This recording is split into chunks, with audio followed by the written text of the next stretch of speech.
Hello mga kasuginlan, kumusta? Ug maayong adlaw kaninyong tanan. Salamat di ay sa inyohang walay puas nga pagpakita sa inyohang suporta niining gamay nato nga channel. Usa shout out kaninyong tanan diha. For today's video, ako ang ipakita diha kaninyo kining ato ang gihimo nga bangko. Kini nga bangko gama kini siya sa usa ka karaan nga mga ligid. Kini nga ligid di ay mao kini ang ligid sa ato ang sakyanan. Karaan kini siya nga ligid nga diin ato ang gikambyuhan og branyo tungod kay kini nga ligid is expired na siya. Naana siya sa mga unom ka tuig. So ang uban niini medyo nang burot na. Bisan tuod murag baga-baga pa sa tan-awon pero tungod kay expired naman siya, manang uban nang burot na siya.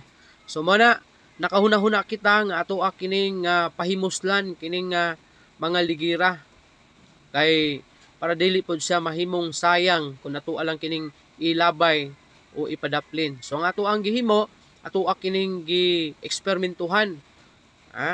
Gani ang uban niini ato ang kinupya pod kini sa YouTube, no, sa mga naghimo ani. Mana nga ato ang gisundog pero ang uban niini ato na lang nga gi plano-plano tungod kay wala man tay igo na gamit god para pang putol, pang tabas sa ligid kay dili gid siya inana pod ka yano nga putlon or gabson ang mao nga ligid sa sakyanan. So ang atong gihimo nini ato kining gi-grinder, giputol nato sa tunga, nya ato kining pandayan og mga kahoy kay aron sa ingon ni ana mapurma nato ni siya og bangko.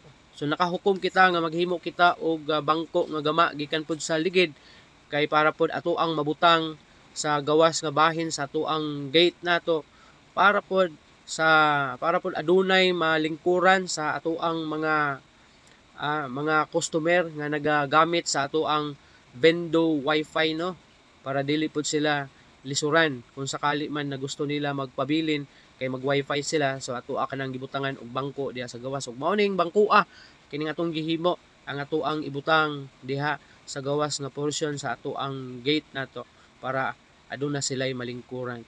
So ato kanang maniobra gani ako pa nang gigamitan draa og kining tigib og martilyo kay para lang gyud maputol ang maong ligid og ato agid siyang mabuslutan, no, kay gahi gid kayo siya pag buslutan o gahi gid siya nga pagaputlon.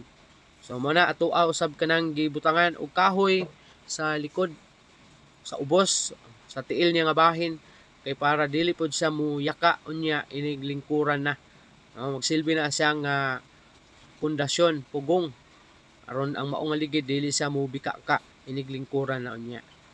So kana ato kini nga gihimo aron sa ingon ni ana is mapuslan gyud nato kini nga mga ligira ug dili gid mahimong kawang o sayang ang mao nga ligid. Kay kun ato kini nga ilabay lang basin ang makapahimulos ni katong nagahimo og mga lain-lain na matang sa mga tinatawag nato na mga baligya bitaw na mga hinulma na mga nagkanilain na mga klase sa ligid nga ginahimong busing siguro na sa sakyanan siguro. So muna ang naitabo ato ang gigamit na lang kaysa ilabay nato. So muna ang porma sa ato ang bangko na gihimo. First kini nga bangko na atong gihulma og sama niini. Isa lang ni siya kaligid ato ang gipika sa tunga. Nya gihimo natong bangko para dili pod kaayo siya taas man ang ato ang giputol kay para mubo-mubo lang siya og dili pod siya delikado para sa mga bata unya.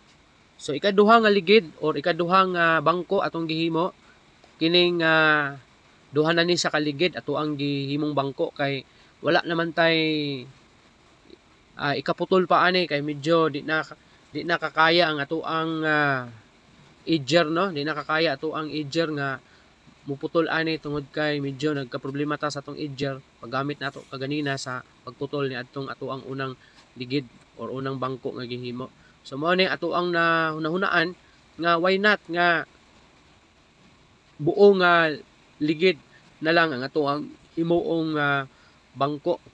So man ato ang ginani ibutangan nato og pundasyon sa ubos para mahimong patungan sa ligid. Unya ato ang gilansang nya mao na ato nang giporma. Ato ang gibuslutan dai ni siya, gibuslutan ang gamit nato nga pangbuslot niini is gigamitan ra nato ni siya og tigib. Tigib ang ato ang gigamit sa pagbuslot niini kay lagi medyo ni surrender na ang ato ang edger nga atong gigamit niini. So kung dili mo gusto nga magka-problema ang iyong edger, pwede man nyo gamitan og lain na hinagiban na diin makakaya pod sa pagbuslot sa kining ligid. Kay dili man gud siya basta-basta gud na madutlan tungod kay gawas nga usa kini siya ka hunit kaayo gahi doon na pagini siya mga alambre na diin isa sa mga makadugang og lisod sa pagputol og pagbuslot niining ligid nga susama niini.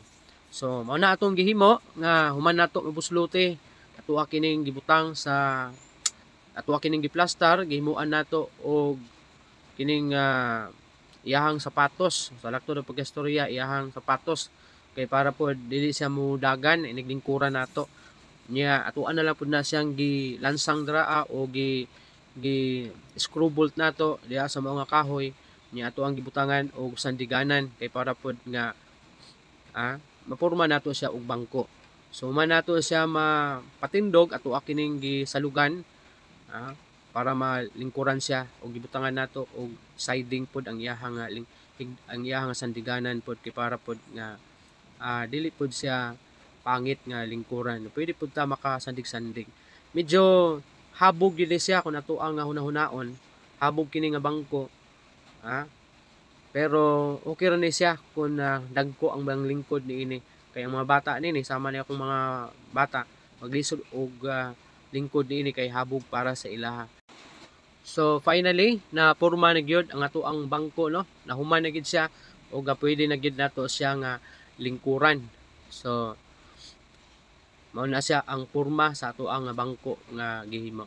So daghang kayong salamat sa inyohang pagtan-aw sa ato ang gamay nga video. Ug unta makatabang kini kaninyo o makahatag kini kaninyo og pagtulon-an.